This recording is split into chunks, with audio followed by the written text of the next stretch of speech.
this is our story for today. Binili ni teacher ito dyan sa Star Mall. Mura lang siya. Oh, so makikinig ha? You have to listen. This story about the earth. Alam niyo ba yung earth?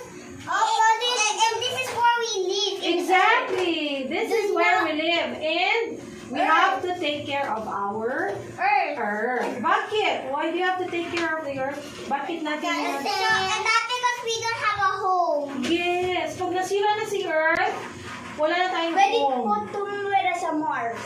Pwede po yun. Ay, nako. Matagal pa yon. Wala pang nakakatira doon. Huh? That's because in outer space we'll die. Yes, because mataas yung oxygen, yung nitrogen level, carbon dioxide, and Earth is the only place na nag-fit sa atin as humans. Okay? So, sa Earth, meron ding mag-listen. Pag nagre-read, nagle-listen. Okay? Yung mga animals natin. No? So, we will read Family Earth po. Okay? Nakapunta na po ako sa jungle. Oh, sa jungle. Sa jungle. Okay. So, this is the Family Earth. Okay? Diyan lang. So, it says there, the world looks different to each of us. Ibig sabihin, It looks beautiful. yeah, it looks different. So, halimbawa, nakatira sila sa jungle, iba yung lugar nila. Sa lugar natin, sa world natin. Dito ba may mga snake sa bahay natin? Wala. May mga monkeys ba? And they only live in the jungle. Yes, so the world looks different to all of us, no? Ibang lugar, may bawat lugar yung bawat tao, And bawat there's no living dangerous things. snake. Next, to the gorillas. Okay, let's speak about the gorillas. The gorillas to the world is a vast, great forest. Okay? So, filled with trees, mag-listen. Pag nagre-read, nagle-listen ng story. Diba? Nobody talks. Only teacher lang. Okay? Seeds to climb and leaves to eat. Ibig sabihin, may mga trees siyang kinakliman at saka yung mga leaves niyan, kinakain. Okay? Next, to the lions. Okay? The world is an endless grassy plain. Ibig sabihin, ang tingin niya puro grass around him, no?